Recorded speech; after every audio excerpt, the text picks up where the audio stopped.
Okay, so we got Greg's heater in today. It's suffering low temperature problems, so it's here for a repair and an overhaul. So you can see there's quite a bit of corrosion inside the jacket and inside the pump, very orangey. Now this pattern is interesting. It shows overheating, but we're not really sooty at all. So it actually shows underfueling. It's been reworked once before and spray painted silver. You can tell by the change. So first off is the electronics. We'll pop them off and I will test, and then we will take through the rebuild. Okay, we've got it stripped down a little more now so that I can take the board and have a good old test. A little damp in places, so unit's ready to have the fan lift.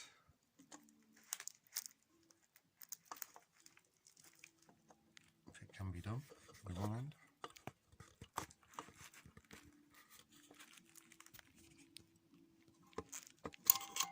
Oh, just. It looks nice and clean in there.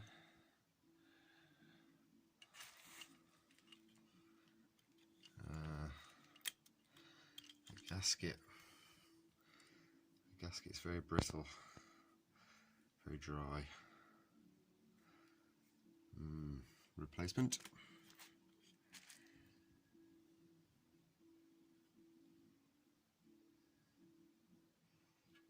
Okay, we'll get in the burner.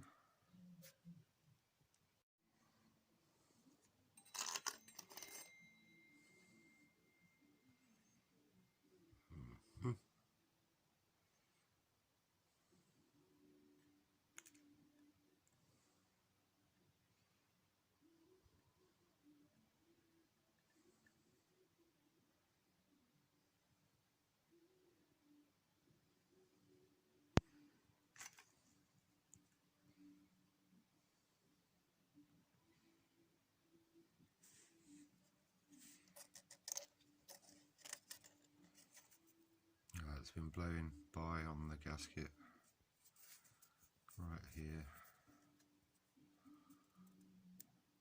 Yep, brittle, dead.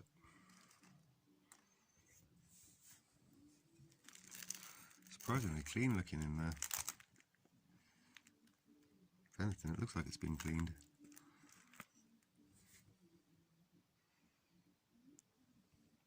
Okie dokie.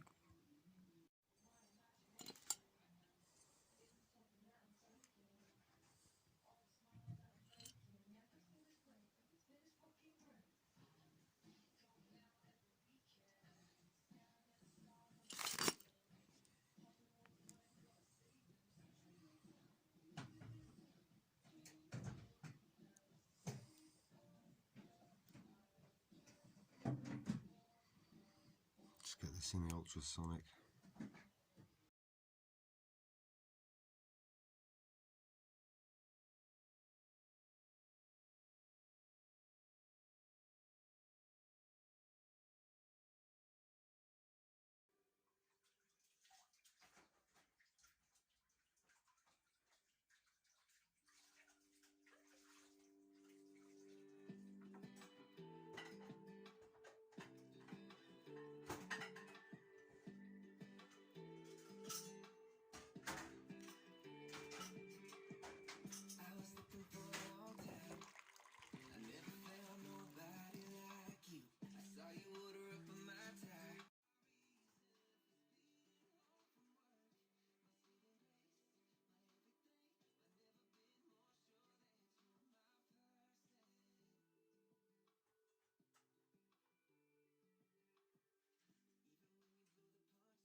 see where the spray paint's been.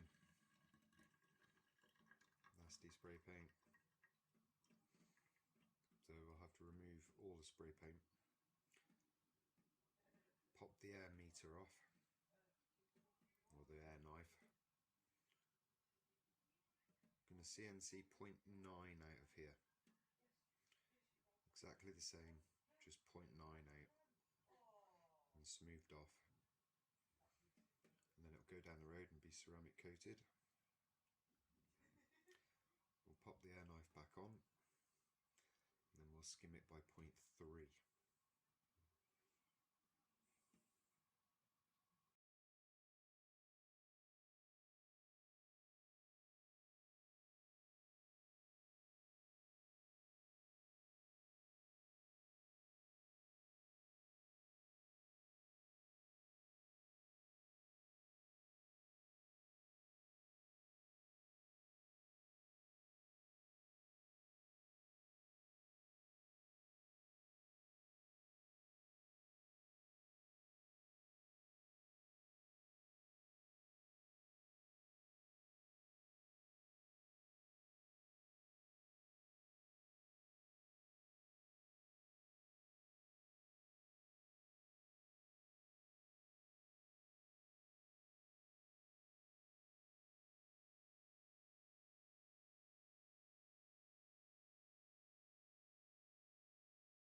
So, how we make the heater hotter.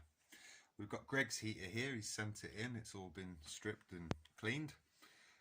Now, he had bought it as a rebuild, so somebody else had obviously rebuilt it.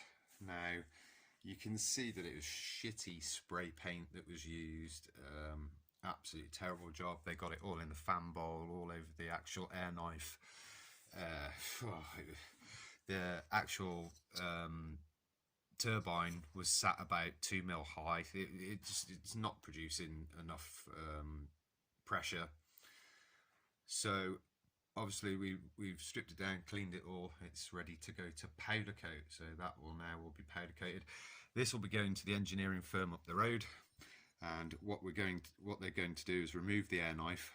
I suggest you do not remove them yourself, because if you try and bend it up, and there's 3 little like pegs there, and yeah, if it's not done right, you'll never A, get it back on, B, you'll bend it up and won't be able to straighten it, and it's just terrible. So the engineering firm will remove the air knife. They then put it on the CNC, and we're gonna cut out of the bowl 0.9 mil. That's all that's needed, and then we're going to port it. So on the ports, you can see here where there's a lot of excess material in the corner. That doesn't need to be there. And that the ports are very straight. Oh, there's better focus now. And they need, you see like a split line there from the mould, and all that needs like polishing off. And then same with this side, there's like a chunk still in the corner, and they really get opened out. So the engineering firm will cut 0.9 millimeter out of here, open up the ports, clean them up, open them up fully and smooth them, and then they're going to ceramic coat the bowl. So that's what normally goes on pistons on like high-end race engines and stuff like that. Once that's done, they'll replace the air knife, and then they're going to skim 0.3 of a millimeter off the whole top of this, and then that will give us the extra 6 to 8% airflow. And you might not say that's a lot, but we achieve that extra air and the extra smoothness of the bowl when it's done, because these bowls aren't polished. They're actually quite rough in production, and then little bits of dust stick all over them, and people that have been in one of these and felt them always felt that they're rough and that they're horrible. Like, they need to be as smooth as the air knife, really. So once that's done, we get like a 6 to 8% extra increase in air. But the magic of that is we don't use any more power on the motor to produce that. so it's sort of like extra air for free. Once we adjust the CO2 to match the new airflow, we're seeing between 500 and 700 extra watts, all for no, sorry, a bit shaky, all for extra no power, no fuel. Excellent. You can have an extra 500, 700 watts. Now, just giving it a quick lick by hand there, and you can see this color. Sorry, I'm shaking. Probably need something to eat. You can see this discoloration here, and what that is actually the silver spray paint. So somebody actually spray painted in here. Absolutely bizarre, really. Why you would actually paint in there. I mean, understandable for the ceramic coating, but not paint. That's a bit bizarre. So that's going off to the engineering. Obviously, all things like the pumps all being cleaned, stuff like that. Now, the burner gasket was bypassing. You can see that by the black mark. Gosh, very shaky. Sorry about shaking. So you can see the black mark, and of course, it's dead. So the actual person who rebuilt this used the original gasket. That's not a replacement gasket, that's the original one. Oh, and also you can see the silver spray paint on the back, so they didn't even wait for it to dry before they bolted it together, so it was only going to fail. Now, burner, very interesting. This is the worst repaired burner we've ever seen. It's had a little bit of silver soldering here and there to shut it again. Now, we don't do that. What we do is, with the bigger flange, you see it was neatly cut, or we drill tap and put an M2.5 screw into into the 3 of the big ones, and then when we cut them, we just put the lid down and screw it back on. No, don't need to silver solder anything or get somebody to TIG weld it or no. Just 3 nice neat screws, and even the customer could replace the job. Also, they fitted the cheapest AliExpress flame front. So, just have to put the camera down a sec. There we go. That's quite a tight fit. So there you go, just pulled it off and that. So it's already been cleaned. The flame front. It's all waiting for the new pad. Now, that was the state of the flame front, and that big chunk that's missing at the front there, you can see, that's been caused by the glow plug. Why has it been caused by the glow plug? Because this isn't stainless steel. It probably looked stainless when they bought it, but in actual fact, it's brass. It's brass that was tin coated, so it wasn't going to last 5 minutes, and it hasn't lasted 5 minutes. Apparently, Greg, when he bought this heater, he hasn't run it much at all, and look at the state of that. Whereas we have Webastos come in that are 30 years old and they've never had a pad and never burnt out. So this is inferior material. It's a complete, look at the state of that. Complete waste of time. If your flame front's not straight and nice and absorbs the diesel correctly, then you don't get a correct flame off it. Just the same as a blowtorch Bunsen burner that's got a slight hole blocked or whatever. You get a wavy flame, you don't get a nice cone. So there we go. We will stick in a proper Canthol sintered pad, and seeing as it has been silver soldered, I will quickly get the torch and re-silver solder, because yeah, that's that. So off to the powder coaters and we will be back. 1 week later. Okay, so we're back. It's been a couple of days. Engineering has completed the profiling. It has been, just to make sure it's in shot. It's had the ports open. Yes, a little bit of red overspray, but that is the ceramic coating. I must say that is absolutely baby smooth. That's brilliant. So the whole bowl was milled down to 0.9. The ports were opened, and then the air knife had gone back on, and it was skimmed to 0.2. So that's that.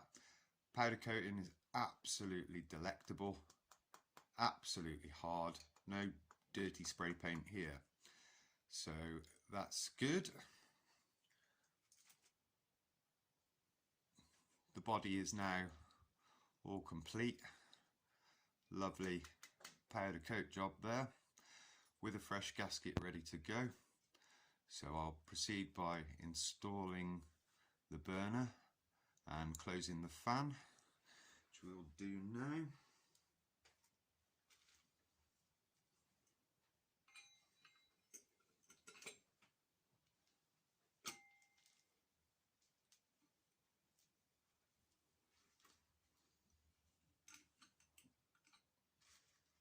These nice new green gaskets, really chunky, really proper, good quality gasket. They shouldn't crack and go as brittle as the original thinner ones.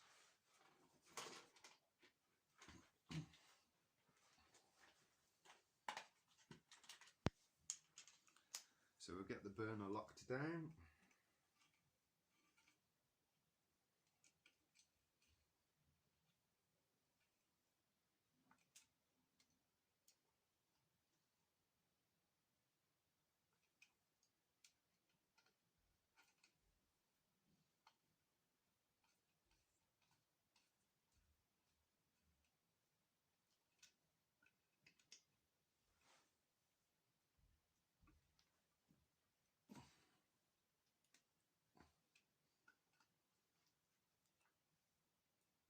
Click.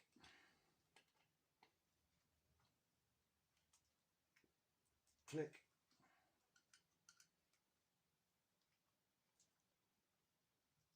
Click.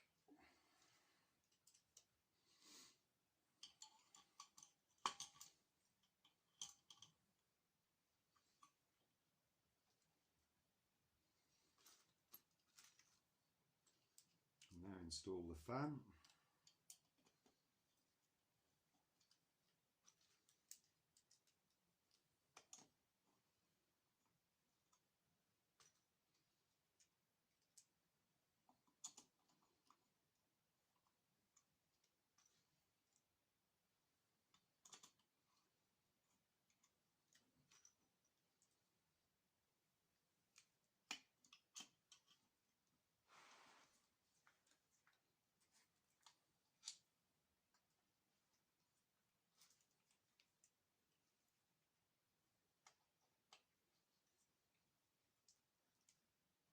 Click.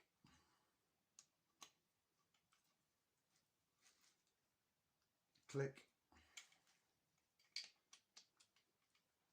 Click. Click. Okay, that's the fan done. So next job will be, that's still in shot, to insert the actual supercharger wheel and actually set that as 0.2 off the air knife. So that will be the next job. The next day. So okay, airflow tests. It made 108%, so that's an extra 8% airflow. Back to the CO2 to lean it out, and the actual flow was 5.9 kilowatts, so an extra 700 watts actually capable. Now it runs its own pump.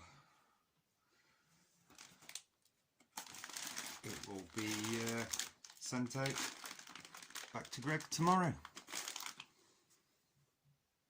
He'll be very happy.